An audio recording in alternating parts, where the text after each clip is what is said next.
The I was conductor in the University of Buenos Aires, and at the same time, of course, I am playing with the choir, Renaissance music, romantic music, opera, symphonic choral, choral symphonic. And at the same time, I'm very curious to learn the tango and to write for the bandoneon. That is quite complicated, and you need to study with a specialist in this. Mhm. And I start to study with the maestro Rodolfo Mederos, a fantastic bandoneon player and composer, and I discovered a world that for me was amazing, amazing. I discovered this because I was a little bit in the contemporary music, but when I discovered the tango, all the harmonies, all the rhythms, and this, I am absolutely in love with this. And I have my orchestra also, and the people of the choir is coming to see the orchestra in Mhm. the concert. And one day, the president of the choir said, Martin, everybody wants to sing something with the orchestra, with your tango orchestra. And I say, well, it's not easy to find a repertoire for this because it doesn't exist really. Right. It's only possible to do arrangements of the old traditional tangos and make arrangements for four voices and make the accompaniment with the orchestra. And we try to do this, and we organize a concert in the University of Law, in the School of Law in the University of Buenos Aires. It's lawyers, mostly lawyers, is in the choir. Mhm. They are very enthusiastic with music.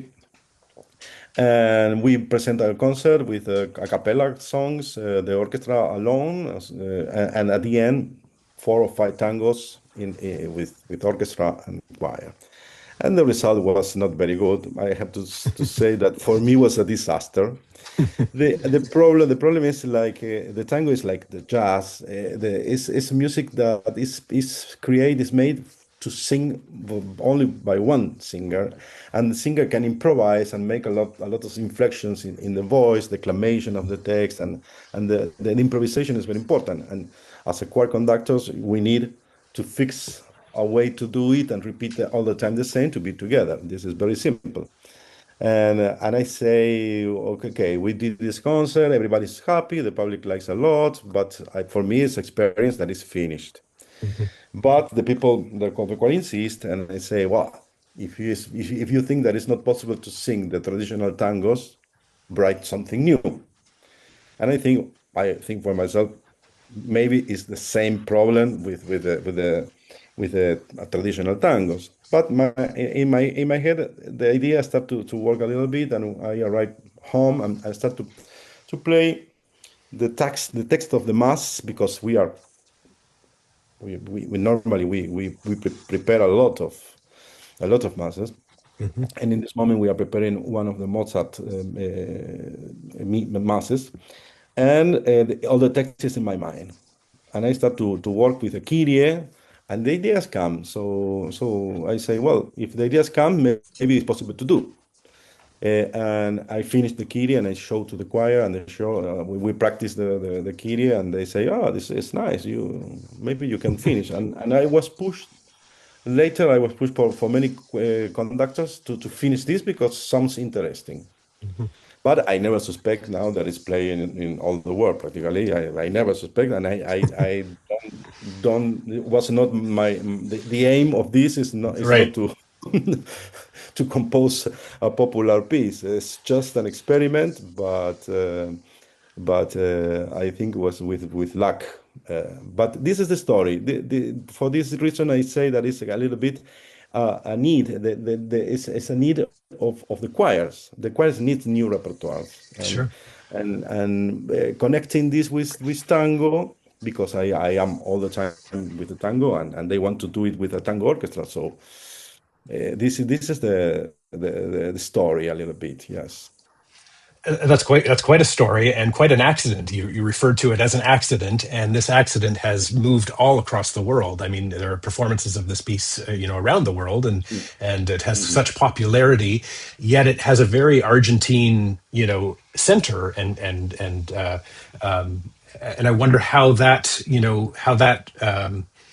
it comes out in the work. Do you conceive of this as primarily an Argentine work, or is there something more Yes, universal I to it? I I brought also when was the 100 years of the birthday of Astor Piazzolla. I brought a piece, and is a sentence that is not created by Piazzolla, but Piazzolla used to repeat a lot.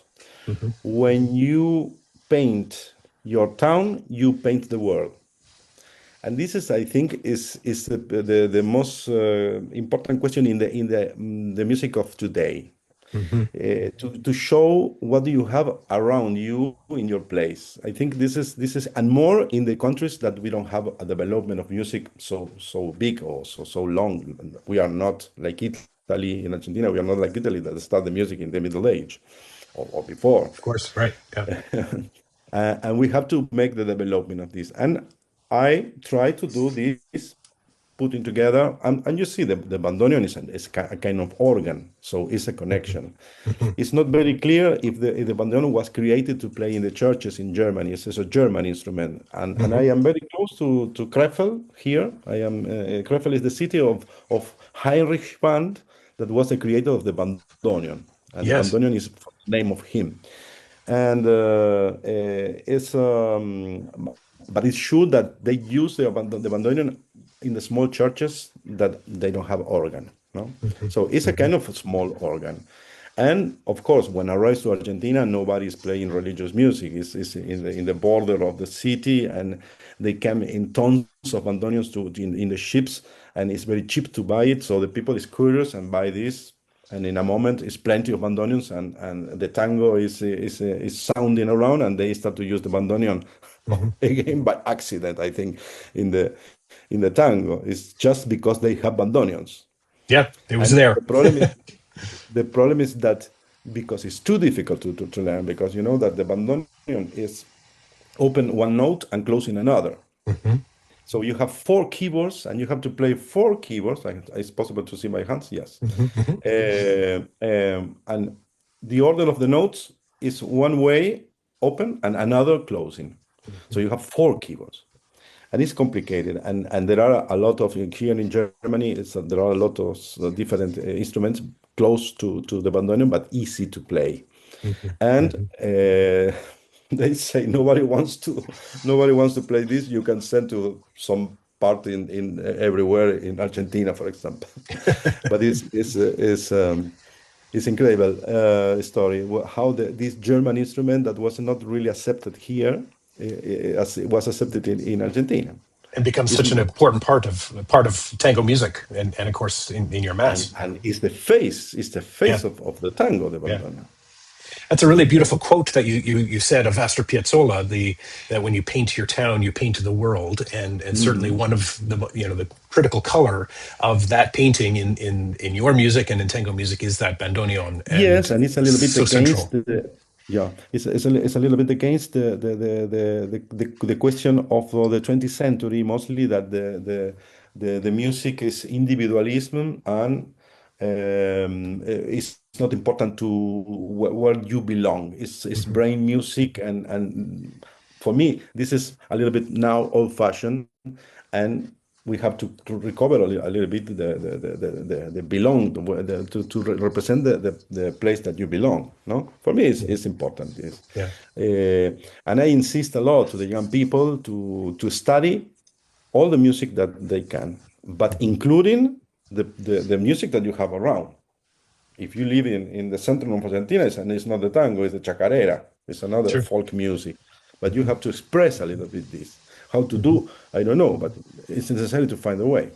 Mhm. Mhm. the, Mm. the mass setting you referred to earlier is uh, so ingrained not only in the Catholic Church and those who follow the Catholic Church, but for us as musicians, we encounter the Catholic Mass in composers from all centuries. It is a very familiar text. It is a text that moves through all kinds of human and spiritual emotions, the highs and the lows, the sort of darkness of the Kyrie and so on. Were there any parts of the mass that you found challenging to integrate with the tango idiom as you were composing? Well, I have to say that for me to use the tango is natural because I was studying the tango and I am inside the tango very deep. Hmm. The problem for me is more to compose a piece of 40 minutes long, that has a good balance and a good connection between the parts. And inside, for example, the credo is really complicated to Right. compose the credo. Yeah. And it's a lot of text and it's a little bit of action. It's a crucifixion and it's movement. It's not Yeah. just a prayer, you know. Absolutely. It's a petit opera. Yep. Absolutely. And for me, that was a challenge because when I brought this, I was 29, 30 years old, and it's the first piece that long piece that I brought. So my question problematic is of course to show because it's plenty of symbols, no? Also, for example, when you sing Credo in unum Deum all the time, the same note is Yeah. to be sure that I believe and nobody Mhm. can change my mind. Right. I stay in the same note, even the melodies of the violins and the piano making accords and beautiful melodies, but the temptation is not for me. I stay with the same note all the time. Mhm. And for the scendi, the cellist is a melody that descends, and it's plenty of these questions, crucifixions with the rhythm of tango, taga daga bam bam, is the hammer, no? Sure. Yeah.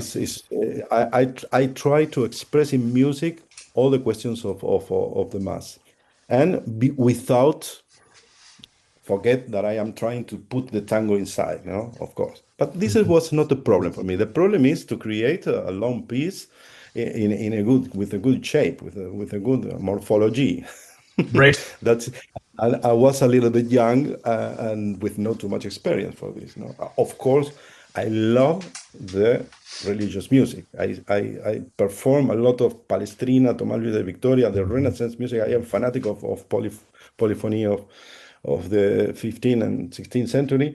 Monteverdi, we used to play Monteverdi in the chamber choir of the University of Buenos Aires. We play a lot of Italian Renaissance, and of course the influence is clear. No, I receive all these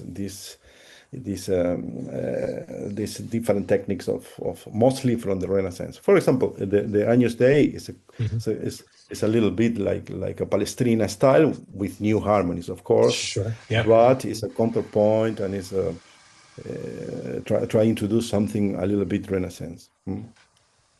Yeah, you can certainly see those influences, throughout the mass, and as you integrate these various styles. Well, thank you very much, Martin, for taking some time to introduce this work to our audience a little bit. The choir, I have to say, has really enjoyed getting to learn this piece. We've been working on it now for several weeks. The concert's about a week and a half away, and Mhm. we're about a week away from putting it together with the instruments for the first time, which always heightens things and brings a new level of excitement to the piece. We have really enjoyed being part of this experience of learning this work. Thank you so much for joining me for this brief little talk, and we can't wait to Thank you perform to your piece. you. Thank you to you, Mark, and thank you for performing this music. I hope you enjoy it. A big hug for all the choir, all the soloists, and the orchestra. And I am here because I made the world premiere of the Requiem last weekend, Okay. and I'm very happy with this piece. It's a big piece for symphonic orchestra, so it's a monster. But maybe one day we can do it in Canada. So what That would be could be wonderful. fantastic. Is it also tango influenced or not? Yeah, yeah, of course, of course. It's Yes. a bandoneon Yeah. solos, but it's symphonic orchestra and it's 1 hour, 10 minutes long. Wonderful. And very soon will be some recordings of from Argentina and from Germany. So I will send you. Fantastic. Can't wait. Thank you so much for Okay, this. All the best. my pleasure. Thank you. Bye Bye bye. bye.